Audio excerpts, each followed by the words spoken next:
Hello, and welcome to the Down Breaks. Back at Macquarie University. Just went for a mass with Macquarie Catholics. It's pretty good. Had some lunch with the Macquarie Catholics, and then going on a walk next week from apparently Taronga Zoo to Bradley's Head, but it hasn't been.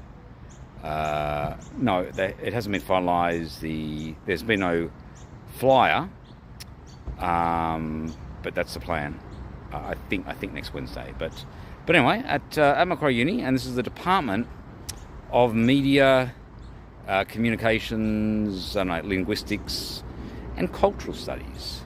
Yeah, in fact, when Barron was doing a Bachelor of what was it, social science degree, and did, politics 101 or something, and yeah, I remember going into this building. It's a bit sort of out of campus. When I say out of campus, it's kind of the end of campus. 10 Habit Field. They changed the numbering. I think it used to be Y something, YA, but they've changed the system. So it's now 10 Haberfield Avenue. And this is where you can study cultural studies. Of course, Rachael Gunn, Raygun, lecturer. I don't know. Is she senior lecturer or associate professor? I don't know. In cultural studies, and this is the department. So yes, technically you could find office if you really wanted to. And also the Catholics. Yeah, I think there used to be. Hang on. Let's just do a rear.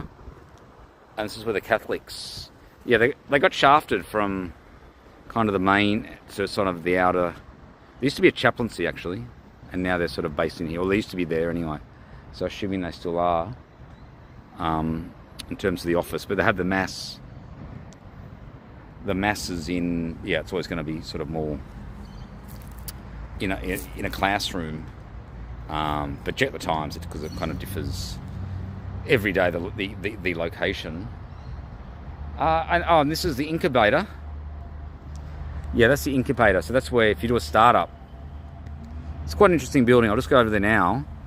If you want to do a startup, Macquarie, you can actually. I think that's where they work in this incubator. And it's just a very kind of interesting kind of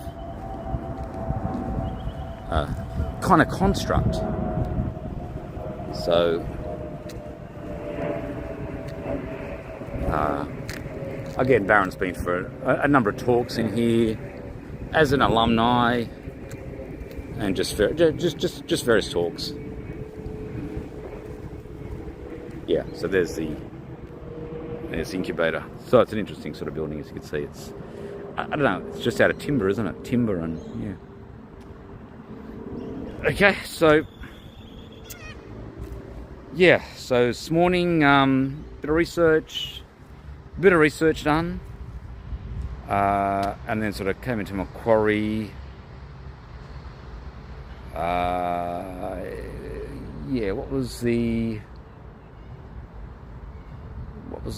had to come. Had a meeting this morning. That's why I came into Macquarie, and then a bit of research done. Pretty much got the afternoon now.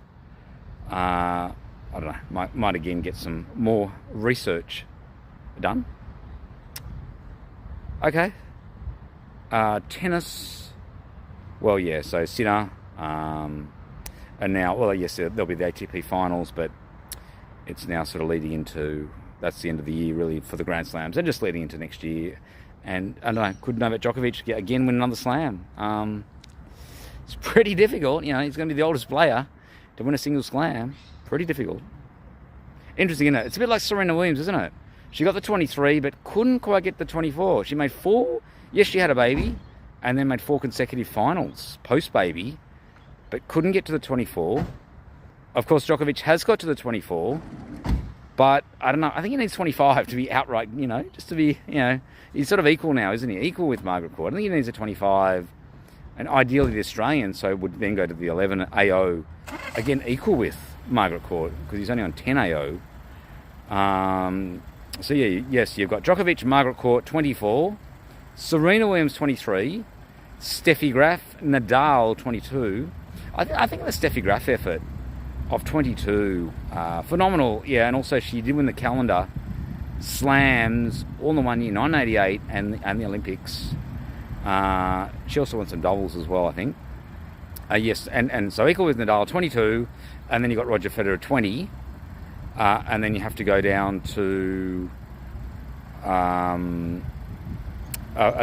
Yeah, then you have to go down to Navratilova, Martina Navratilova.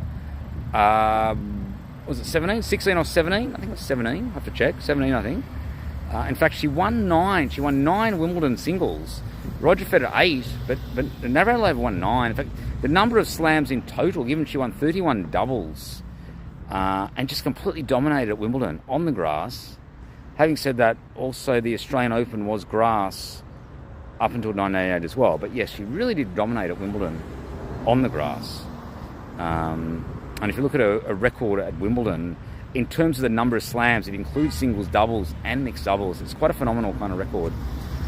So yes. So Navratilova, and then you got to go to Sampras, 14, and then Roy Emerson, 12. Is there any in the women's? I have to check, but I think Roy Emerson 12, and then Rod Laver 11. But of course, Rod Laver couldn't play when he was competing as a professional prior to 1968.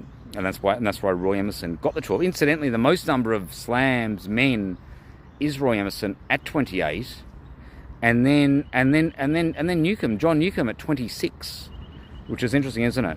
And then you got Djokovic, 24. And so, how do these players were able to compete in doubles and singles? Is interesting stuff because they played the best of 5. So could Djokovic have then played the doubles potentially? But yeah, it might have made it difficult to compete at that level, of course, in the singles. So it's a risk. And then of course, yes, you got a whole lot of players. I don't know. Yeah, you go through a whole lot of players who got up to sort of 10 slams. So they're players pretty much the leaders. But in terms of total slams, of course, Margaret Court 64, and then Navratilova 59. And then you've got, there could be a few other players. I'd have to check if you add in the doubles. I think because Pam Shriver teamed up with Navratilova, she also won a lot in doubles as well. Having said that, I saw Pam Shriver play in doubles, and it was just nonsense. She was just having so many double faults, and just I don't know. But yeah, so maybe she was just lucky to have a really good partner in doubles. I don't know, but yes, okay, yes, but yes, Djokovic needs to win. I think another slam just to get to the 25. And then the COVID, the Novak COVID joke then becomes redundant, and then Barron and everyone else won't talk about it anymore. Okay, I think we'll leave it there. And that was the Barron Breaks. Ooh.